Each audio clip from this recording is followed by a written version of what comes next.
thank you everyone for coming. I'm always a little bit nervous when I do these things, but it felt so good because a couple of you said, oh, I came because I saw what your workshop was about and I really wanted to hear this. So, that gave me a little self-confidence, like, okay, this is an important topic. What I'm going to talk about today is how to pitch your potential and how to make your story your greatest competitive advantage. And this was something that I discovered is a little bit of a zone of genius. The zone of genius is that kind of quirky, unique thing that you realize that you're really good at. And this came over a lifetime of applying to a lot of really competitive opportunities. Now, when I was growing up, just for some context, I grew up in Wilmington, Delaware. My parents were of modest means. My dad was a Lutheran minister.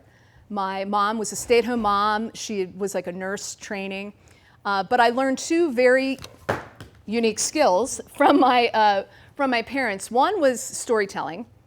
My father was a Lutheran minister, so I watched him get up every day, every Sunday on a stage and tell these really powerful stories about humanity. And he would move people from laughter to tears to compassion. And so I just unknowingly was becoming an apprentice to his storytelling skills. The other thing I learned was from my mom, who had a very high attention to detail. She wasn't professional at this, but she really loved interior design.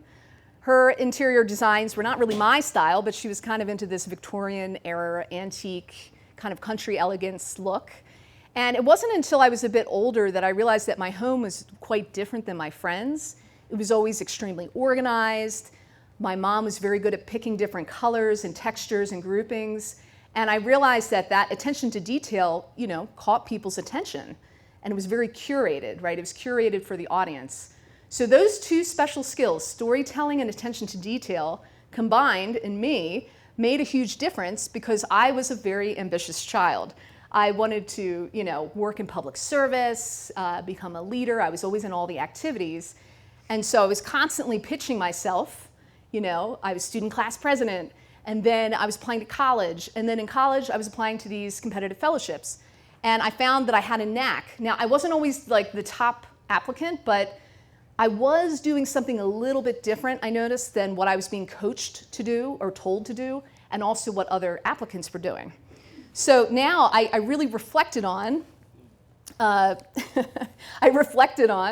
am I doing different? Why is this working for me? And I started to outline this. This is what I call my Match Me formula now. It's the 7 elements of a winning application. And the elements are things like how to be memorable, how to create reciprocity, how to be elegant in your tone. And I thought, okay, maybe this is just me. Maybe I'm having success, but this probably wouldn't work for other people. But I started to experiment, and I started to teach it to other people of all different backgrounds, all different experiences, even people with huge challenges, and it was working. It worked for them, and it actually completely changed the way that they looked at the competition and the way that they pitched themselves. So I have now lots of success stories, but these aren't my success. It was them applying this approach that I take to the storytelling.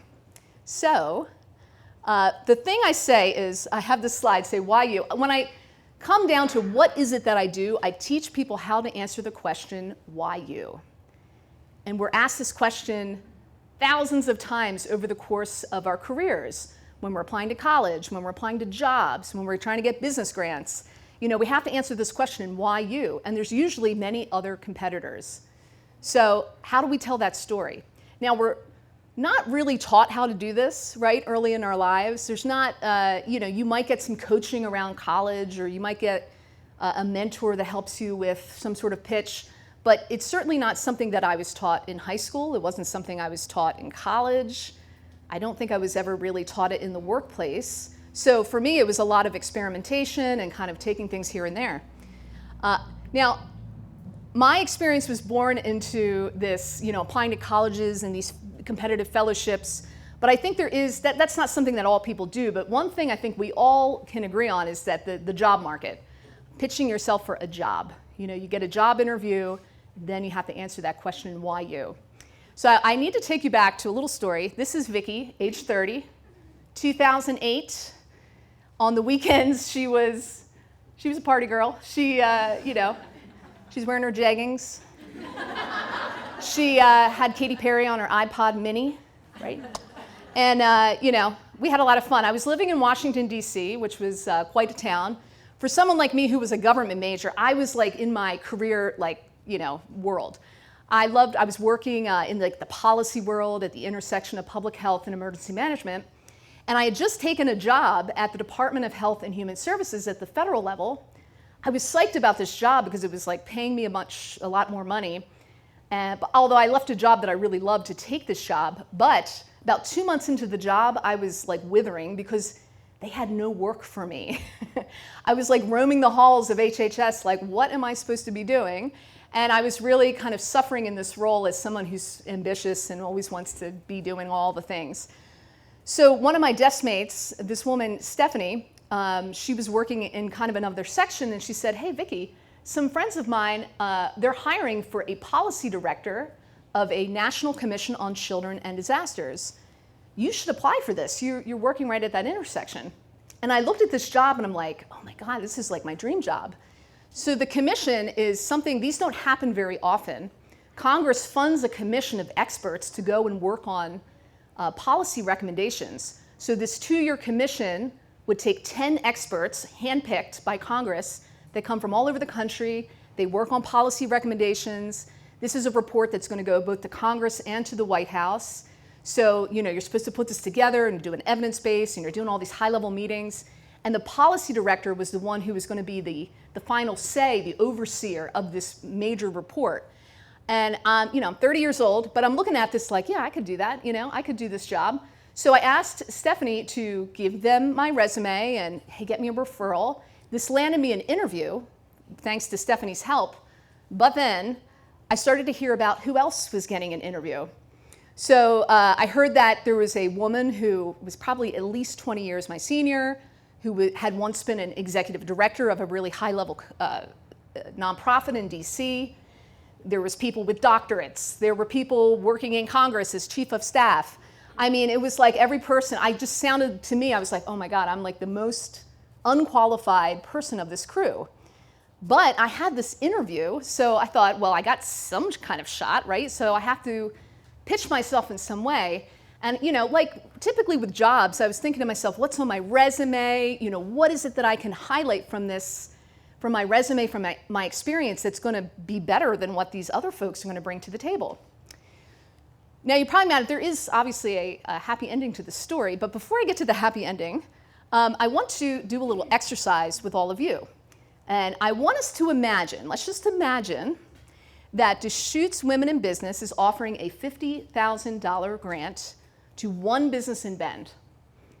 Now, we have to imagine this. This is not true, but maybe we can manifest it through our imagination. All right, I want you to reach under your chair there. There's going to be a little notepad and pen, and you can do this. You can keep that. That's yours to keep. This is so we don't pull out our phones and they get really distracted. So pull out your little notepad, pull out your pen, and I'd like you to jot down an idea of what would you pitch? How would you pitch yourself? And I want you to keep in mind every single business owner in this room is going to be applying to this grant. People with more experience, people with less experience, people who have big names in Bend. Actually, I recognize a lot of the businesses in this room because that's exciting when you live in Bend. Just write a couple things down. How would you answer this question? Why you? Why should we pick you for this $50K grant? And maybe for some of you that's a huge amount of money. Maybe for others it's like, that might not make a difference. But how would you pitch yourself? Just write a few things down. And then I'm going to call on some people, maybe the other microphone. So think about how would you pitch yourself? That way we can find out if we've made any progress. Ooh. I messed something up. Got your mic louder though. Okay, yes. No worries. When I turn on my mic, Ashley. Maybe just don't do that one? Or... Should I turn this off? Here, try it now. There. Good? Yeah. Excellent. All right. Now, we've had only a few minutes. would anyone be willing to share? You could say what you were going to pitch, or just how do you feel as you're writing out this question? Is anyone willing to share how they feel as they're trying to figure out why you, or what they think they're going to pitch? Is there anybody? Go ahead. Yeah, go ahead. You're the closest. I did the top of mine, which is passion, integrity, discernment, connection, and knowledge application. Okay, and that's what you'd pitch, right? Those Yeah. are the reasons that I would feel Yes. grounded in building a pitch. Oh, okay. And that's what you feel good? You got that? Yeah, I Feel- didn't build the pitch, but I Not yet. You feel good about, yes, coming into your center. Okay. Anybody else want to share?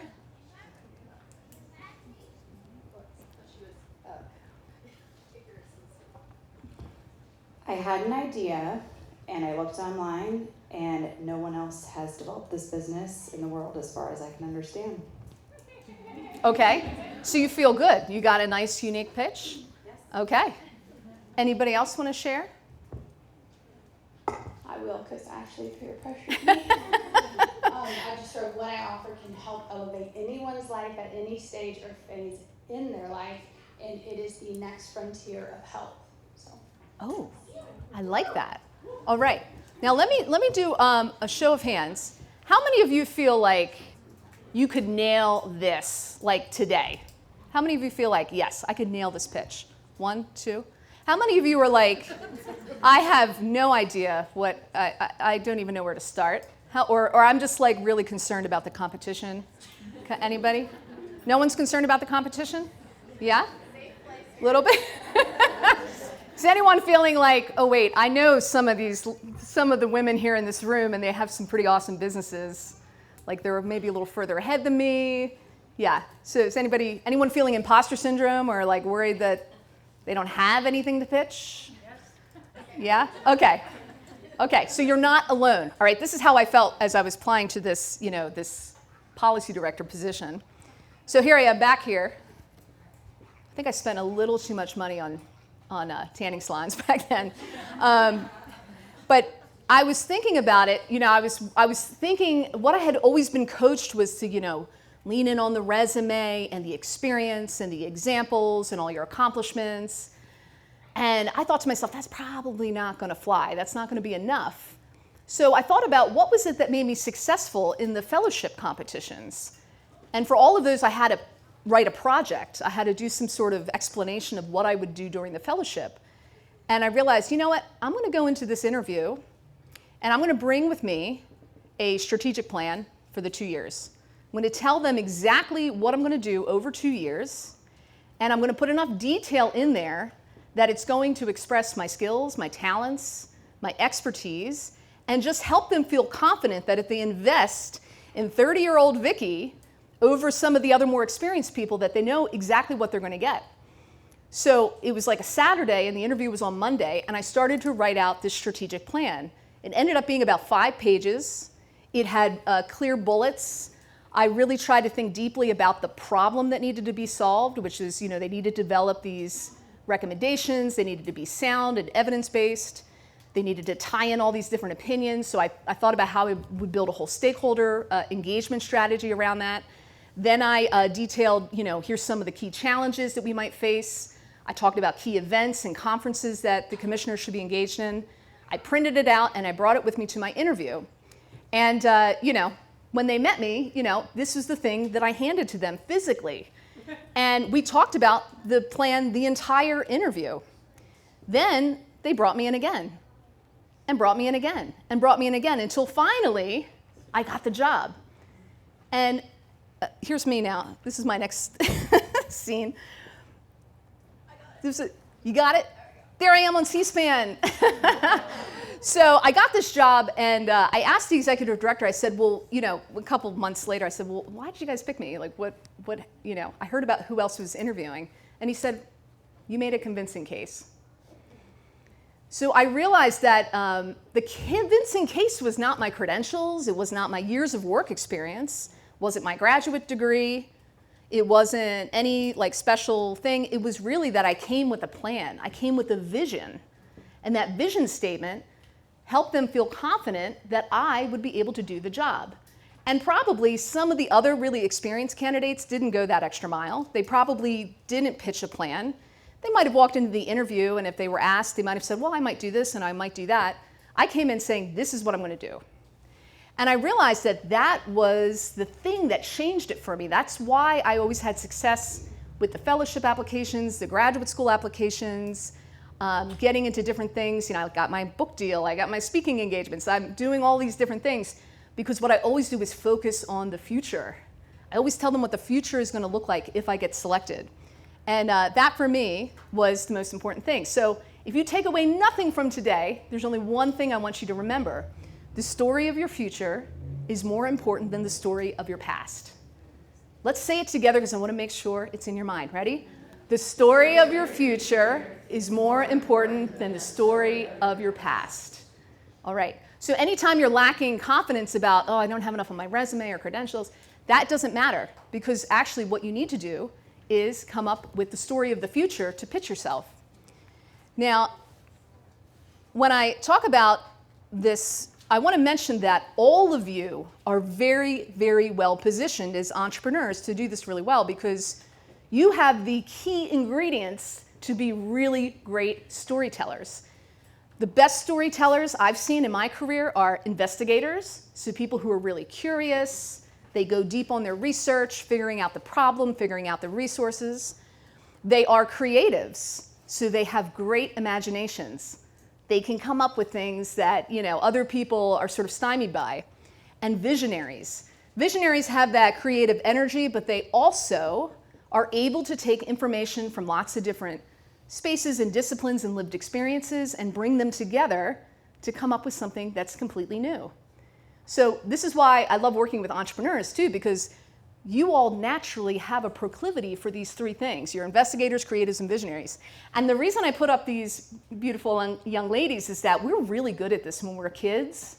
And then somehow, as we get older and older, it's kind of like, you know, get into the corporate, you know, the molds that we are taught to be in. And that's why we're always told so much to focus on our resumes and resume building and increasing our GPAs and increasing our various numbers and things that seem to matter. But what I found is actually when it comes down to you sitting in front of a human selection committee, what they really want is to be inspired.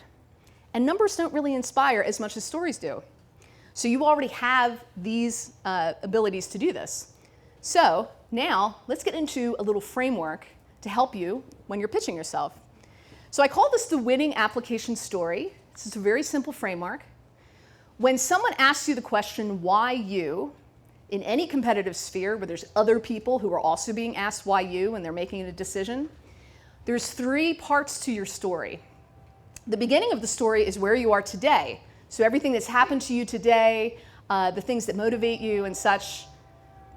The end of the story is actually in the future. It's beyond the opportunity. So for example, with this grant, it's sort of beyond you getting the grant. It's sort of what's happening beyond that. And then the middle hook that really gets those selectors is where they're the hero. So let me go into this a little more deeply. So let's just go to the next slide. Don't know. Oh, here we go. Oh, story beginning. All right, so the story beginning. A lot of times when we're doing our pitch, the only thing we're talking about is the story beginning, like how we got to where we are now, our skills. Now this is important, but in any pitch, you have to just focus in on the couple of things that are important to the selection committee.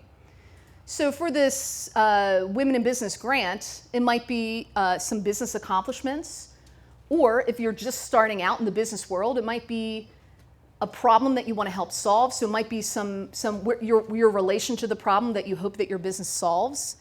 But what's even more important to the beginning of the story is what motivates you. Why do you care about those problems? Why did you choose to do this or do that, right? Because when someone looks at your resume, they don't know the why. They don't know why you decided to take that job. They don't know why you're volunteering at this place.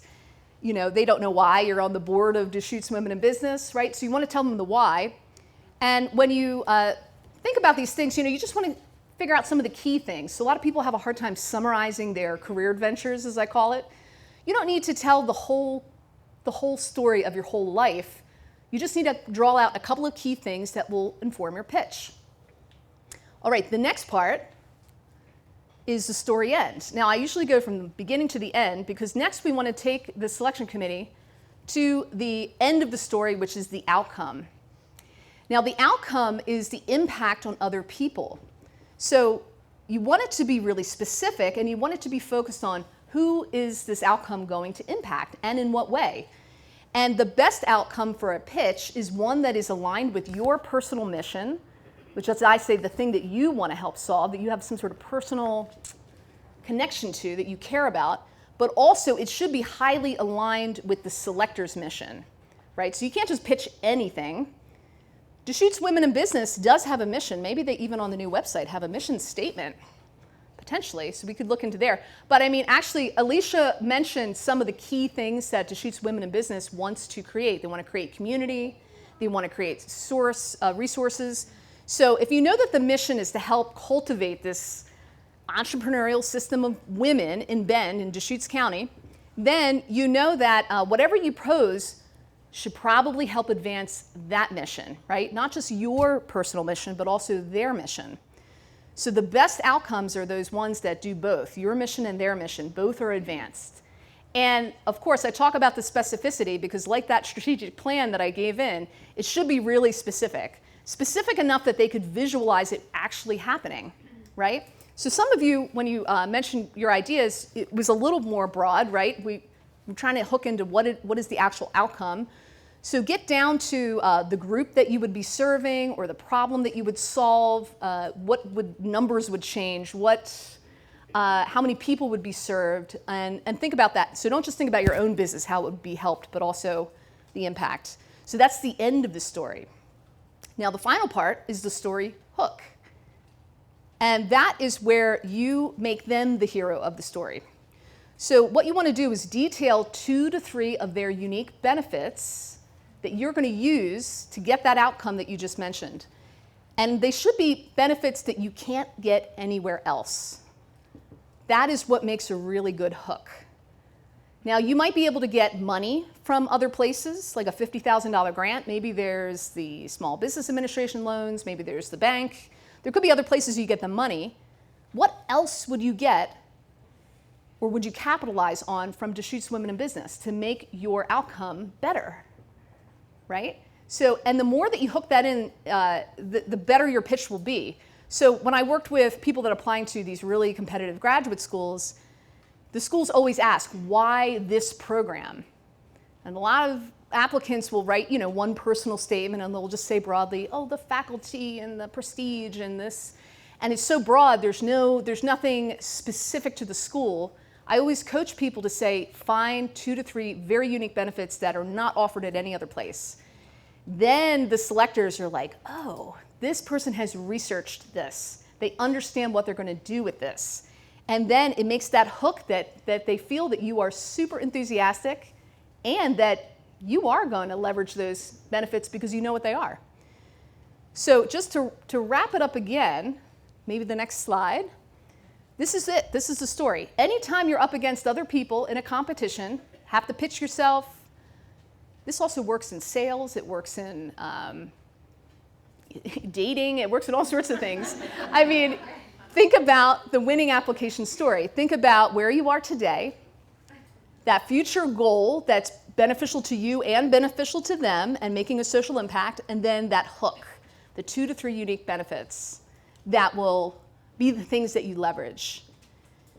And like I said, I always emphasize the specificity really matters because you want these folks who don't know you all that well to really visualize your outcome that you're proposing. So let's go to the next slide. Oh, let me just mention, this is why this works too. It does emphasize your future potential. I'm always talking about the future. We're always coached to talk about the past, and I coach people to talk about the future. Future potential matters. You could be from any background.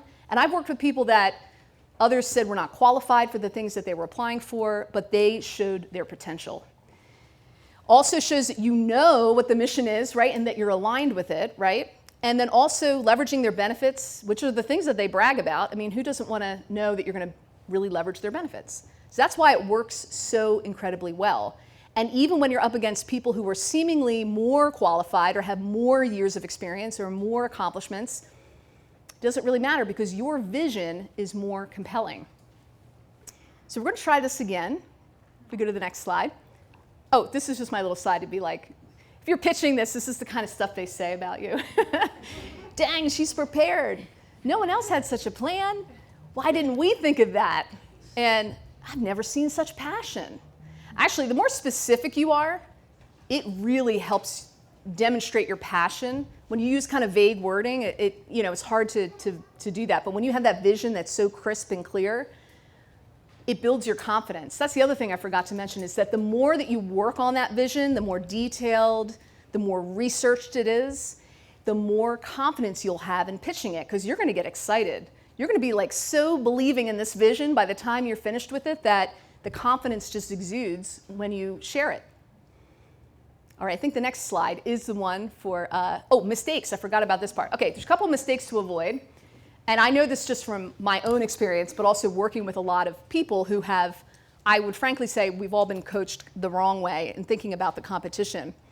So number one, you'll get a lot more success if you don't think of selectors as people who are deciding your worth.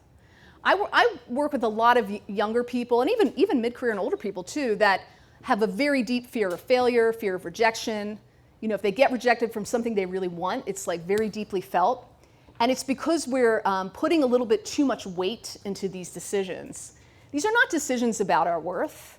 They're not even decisions about whether you're the best candidate or fit for the role. I mean, it really comes down to your pitch. You know, on the next slide, I always say to think of selectors as future collaborators and friends.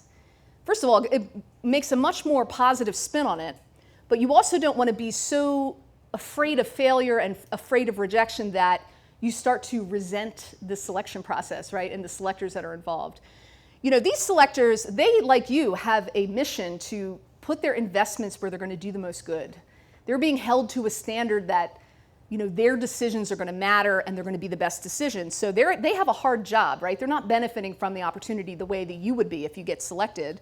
So if you think about them as future collaborators, then you know it's your job to make the collaboration as easy as possible. You should make it easy for them to say yes because you are so incredibly prepared. And one of my favorite quotes is on my next slide that I always tell people is that there is no such thing as unrewarded effort when you put in your highest effort. Because even when you don't get the opportunity that you had your heart set on, when you put in your absolute most prepared highest effort, people notice. People will, it builds your reputation. People start tapping you for things later.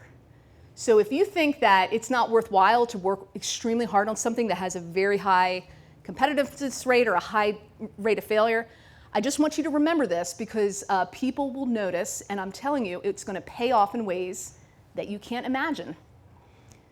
All right, next slide. The next mistake is expressing self-centered goals. I touched on this a little bit. Now with this Deschutes, imaginary Deschutes Women in Business grant, you could say this 50K goal could help me increase my revenue, right? And that seems like that's a great outcome for you and your business.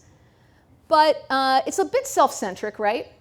I would always say that it's better, on the next slide, to express a goal that's going to solve a problem experienced by others. So the more that it doesn't just impact you, but it's going to broadly impact other people, that's going to get invested in. That's the type of outcome people want to see. So even though you will benefit, you're going to get money, you're going to get prestige, you're going to get media coverage, you're going to get this or that, that is good, but don't focus on that in your pitch. Make it about the outcome on others. And then finally, making yourself the hero of the story. This happens all the time because, again, we're often coached to tell them how we're going to save the day and show them how we're the perfect candidate. In fact, one of the most common interview questions is, why are you the best candidate for this role? And then you have to say, I'm the best because, but we don't even know if we're the best because we don't know what the other candidates have to offer. So I say, don't worry about being the best or the perfect candidate. Make them the hero. Just show them how you're going to leverage their unique benefits. So on the next slide, make them the hero. Show them that without this collaboration between you and them, that beautiful vision outcome cannot be achieved.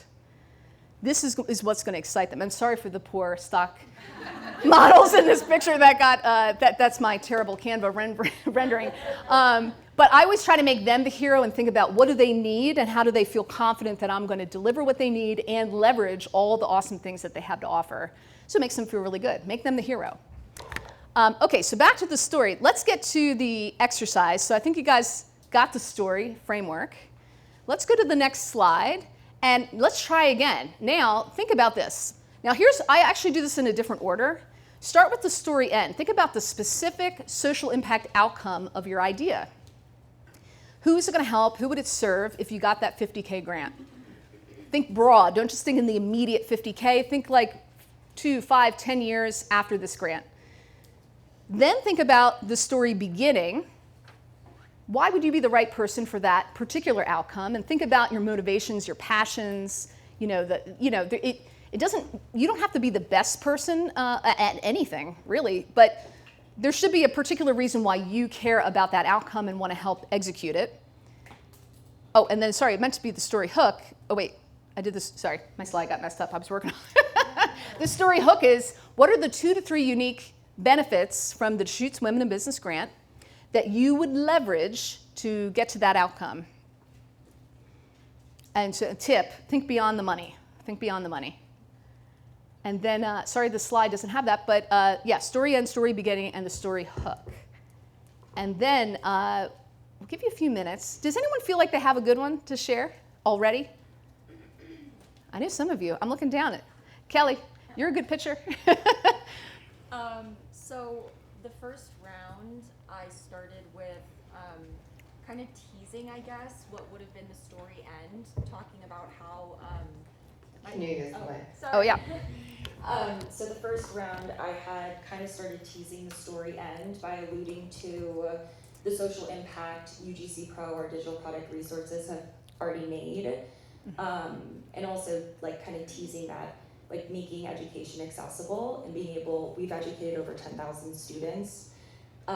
So yeah, kind of already started doing that. And then outside of that, like motivations, like our mission statement has always been since day one to make this information as accessible to others so that they don't have to worry about taking out loans for college, especially as someone that I didn't have that opportunity and avoided that path to avoid student loans. And then just talking about, yeah, just like being self-taught and now having this like case study of over 10,000 students, and a lot of which have built like $5,000 to $10,000+ a month in like income that is mostly women and Yes. a lot of like single mothers. And so that would be what I would lean into as that like social impact of basically empowering my audience, which is like 96% women, to build supplemental source of income. I love that. And tell me too, beyond the money, what are some other benefits that you would leverage from Deschutes Women in Business? So I haven't really gotten that. Oh, that's okay.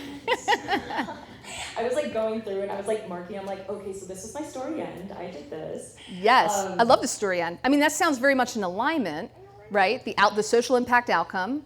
Although I still want to think about the mission of Deschutes Women in Business. Now, I'm making this up, Alicia. You could tell us if I'm making this wrong. I think of the mission as being, helping create this ecosystem of women's businesses in Deschutes County and supportive space. Am I wrong? Am I right? It's a total fail on me that I actually don't know. No, it's okay. A lot of organizations don't have a mission statement, but you do have it. Okay, go ahead, go for it. To empower local women. Connect and empower local women to realize their business potential. I love it. And empower local women to realize their full business potential. Okay, so let's keep that in mind too when we're coming up with our idea. How would the idea, the vision statement of your idea, help advance that mission? Now you'll notice there's a local angle to this, right? So we kind of need to think about like maybe a national thing is probably not fully in alignment for this particular grant, right? If it was focused on broad population versus women, maybe not as aligned. So I'm wondering, does anyone have an idea that they think is super aligned? Oh yeah, Jenny, I'm gonna, Okay. wait for your microphone, there you go. and the child trailer. I remember this is something new. It doesn't have to be something you're already doing. It could be totally new. Yeah, okay, so story end, I would use the $50,000 to create a financial incubator for women in Bend to help all of them make more money, which would create, like, yes, it's $50K, but it would generate like over $1 million, right? And make Bend a hub for female entrepreneurship. Woo, yes, yes. And I'm a business coach and strategist, so a lot of you heard me talk about money a couple months ago, so that's the orientation. And I think, this is a community organization, so it would become a community movement. So Deschutes Women in Business will be the right place for it. I love it. No, that was excellent. That, like, to me, I'm like, okay, it's super aligned because it's locally focused, it's women focused, it's business focused, and I could see it advancing this ecosystem, right, of businesses. And then also, I know your motivations because this is what you do. You help coach small businesses and small business owners. So you got the skills, so it's there. Anybody else have like, now that we've heard Jenny's, now we're all intimidated, but anybody else have an idea? My business is even bigger. I'm aiming for enterprise scale. So my end goal is to create an enterprise hiring maybe 5,000 people here in Bend with a headquarters. And we want to use the Deschutes Women in Business. The funds that we would use would be to expand that business so that we could meet that and grow the women leadership here in Bend at an economically impactful area that would be like 1 to 5% of our population working for a women-owned enterprise here in town. And that's the level of exposure that Deschutes Women in Business can prove that we're not just all small business owners, but we're true enterprise entrepreneurs. Oh, love it. And tell me, why do you care about that? What started it? Where did it come from? Because I want to create a tech economy here in Bend that is based on Bend values of inclusion and diversity and sustainability, and prove to the world that you don't have to have a tech bro Silicon Valley mentality in order to run a software company. Nice, nice. I love that. So I sort of feel like maybe it's playing off the fact that was or is the thinking, and we're trying to we're trying to create something that doesn't really exist yet or is growing, right? So, and you care about that because you're annoyed by that. Wait, no. I mean, that's what I'm saying. Like, I do hard draw out. And I don't like to take shit, so I'm going to do Yes, it. good for you. So that's what I'm talking about. Because also too, when you're doing your pitch, you want to tie in like a personal story around it as well. Like, why do you care about the tech bro culture being so toxic and exclusive? I think think about like maybe you started your career doing this and realized, oh, this is not helping me, right? The whole story we can go, okay, you can do, so you'll go into your pitch. Of course, we have to get down, we have to be succinct when we do our pitch, but yeah, tie in that, like, really, that personal story. So when you get into let's say there's like a selection committee, like for this grant, and you have to sit in front of the interview committee, could be Alicia and gang, and they're like, okay, why do you want to do this? And so then, tying in like a personal anecdote is a really great way to start out to explain why. And the great thing about personal anecdotes is that in that you can demonstrate skills, you can demonstrate talents, you can demonstrate a commitment to the problem. A lot of people, when they're going after these grants and awards, they're pitching things that they don't have a whole lot of experience in. That does put them at a disadvantage. They could have lots of great things in their background, but if they're not really tied into the problem that they say that they're going to solve, it's not as convincing, right? So make sure you tell your story, because also too, I see great candidates not tell their story, right? They don't share the personal pain that they felt, which is why. Like even for me, starting Pro Fellow, it was because I always felt like people were telling me that I wasn't the right fit for these things that I was applying for, starting in high school and then going, even when I started my business, people were saying, you have no business experience, like this is a bad idea, stay in your career. So I was kind of tired of that, right? So that's my personal story. Let's do one more. Does anybody else want to share theirs? I'll let Alicia pick based on where she wants to walk. Hi everyone, my name is Anna Cook. My story is that all children should have a sense of belonging. And so that is my end goal, is that all children should have a sense of belonging. And my story is that when my kids were 6 and 9, their dad and I divorced, and we experienced the challenge of co-parenting and going back and forth. And so we created a product that helps kids. It's called the Portable Closet, the Life Locker by Belonging. So the kids can keep a set of their things packed and organized between transitions. And it benefits the Deschutes Women in Business because we are known as an entrepreneur women's society here in Bend, and we are a hub for women. So this is a great place for this company to launch from. I love it. Oh, so this is a new company. New company. Oh, I love that. Okay, so, and then when you get into your vision for your company, we're going to add that. I actually think that was pretty specific because you said the product that you're going to launch, the number of people that you hope to impact in some amount of time, and then how you'd use the money. I love that. That's great. See, everyone, you guys have good ideas. Can I just see, like, how many of you feel a little bit better about your pitch, like that you'd be able to come up with it with this framework? You feel a little stronger, like, okay, I got this, right? And here's the beauty of the future potential. You can, it's in the future. It's imaginary, right? A lot of times people will say, well, what if I don't feel confident that I could do it? Part of it is that you have to have a huge imagination to bring these things into the world. You might feel lacking confidence in, being able to execute the vision. I still feel that in my vision, like, how do I execute this? But the vision itself is what compels people and helps you build confidence. So the more you work on the vision, the more confident you'll become. So it's all about doing that research too. So if I was applying for this grant, I would be researching the women's entrepreneurial community, thinking about the mission, thinking about all the resources that the program has to bear, thinking about why me, like why is this problem matter to me, the one that I want to pitch. And I think the more you work on it, the more confident you'll become. So that's it. I'm going to wrap this up, but there's a few more slides. I always say the prepared will succeed.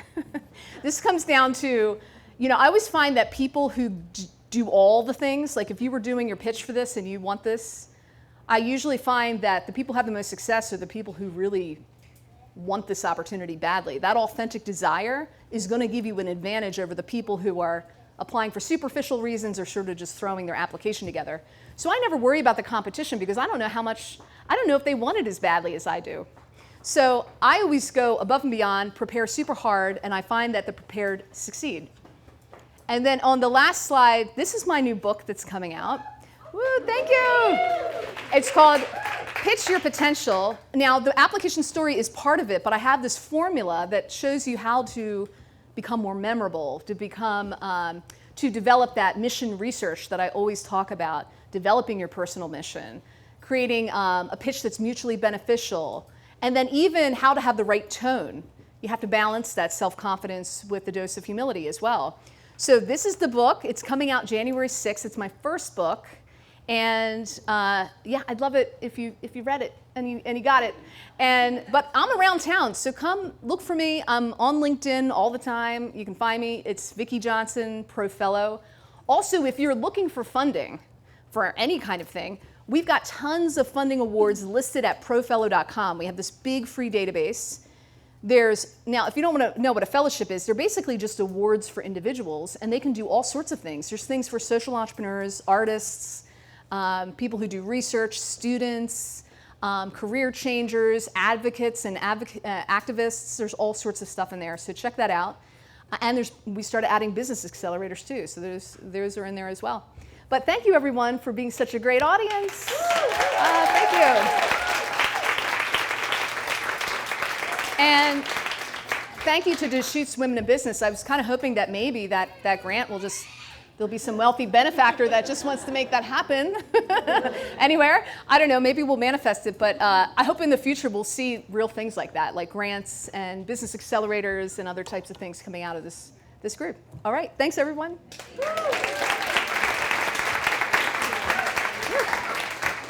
All right. Here, you can use this one. It's off. Oh. All right. Okay. Oh. Of these fellowships, and you wanted to do good work, which is really hard to monetize. Like, Yeah. at that stage. Like, how do you go from this idea of this do good work to like actually doing something where you can pay for the website and getting all of the content and everything set up and the marketing and like that jump from do good idea to it actually Yeah. being funded? You know, that's a great question that I'm still trying to answer. Her question was, how do you get from an idea to actually monetizing and being profitable? Should we just trade off? Yeah, we'll Okay. trade again. Actually, that's a good. Okay, so when we first started ProFellow, I was a graduate student. My husband was unemployed, and we were living in New Zealand because I was there on this fellowship, and it was his idea to start this website, and we actually did a couple of startup pitch competitions, like locally. And you have to come up with these crazy ideas, like we're going to build this big enterprise platform, but honestly, none of the ideas that we pitched to me felt very interesting to work on. Like I didn't really want to build enterprise products or any kind of. I had no technical background, so to be honest, there was no business model at all. And if I could go back in time, I think I could have really accelerated my business a lot more if I had thought about money before. Starting this whole thing, but it really did just start as a passion project and just sort of organically grew into a business because actually the reason I started working on it full time was not because it was making money. It was actually very beginning. I was in a toxic workplace. I had a policy job. This was after I finished my degree. We moved to San Francisco and I was working in a city government agency and I was like witnessing corruption. They were trying to get me involved in it and I had to resign. And my husband said, why don't you just work on ProFellow? Because we had a lot of traffic. Now, I could not tell anybody today how to start a high traffic website because the internet is so different than it was 10 years ago. I mean, it's not, I don't know. But we were at the time where you could SEO your way to the top of Google. You could, do all sorts of things. And that's what we did. We were very highly ranked on Google for long tail keywords. People were finding us. And so we had started building this audience. And then people came to me and said, can we start advertising? And I said, sure.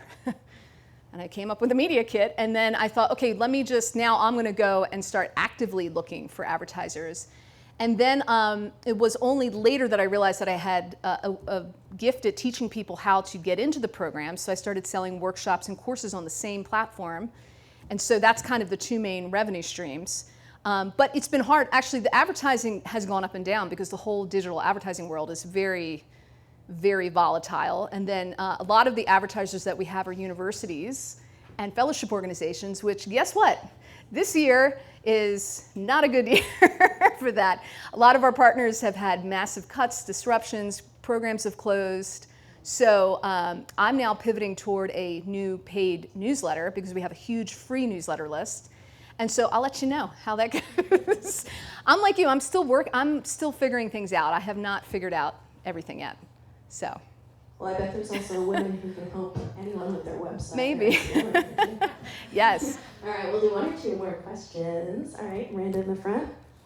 What advice do you have for people who've always bootstrapped and reinvested and bootstrapped and reinvested and you're kind of, that's what's familiar to you, but you're interested in learning, but you don't know anything about how to invest to start new businesses and get to the next level?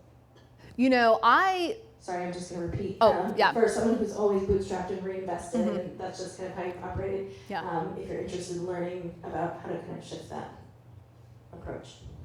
I will say I have invested in coaching, business coaching, and there's some great business coaches in this room. I'm going to give a shout out to Jenny Gritters and other people because coaching is important. You don't know what you don't know. But I also lean very heavily on books because books are free at the library or very low cost to buy.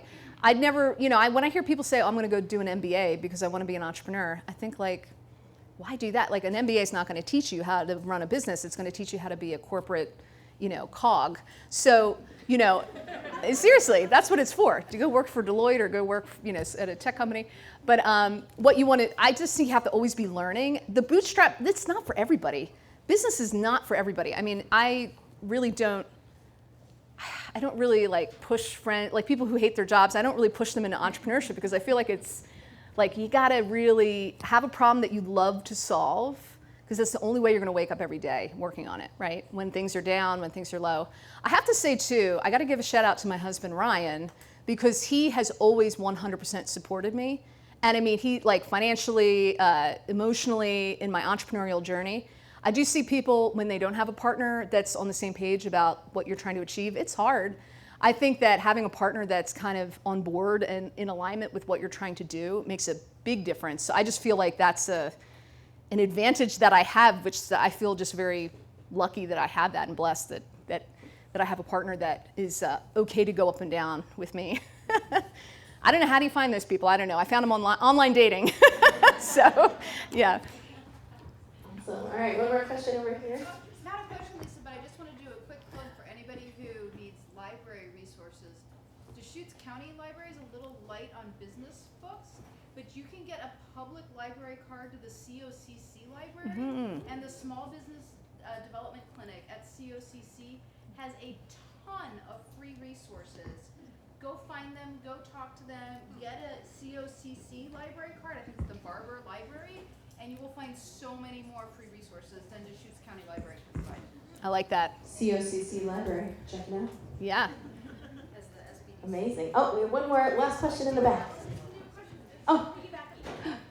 There's free research at Deschutes Public Library. Lisa, research whatever you need. Not me.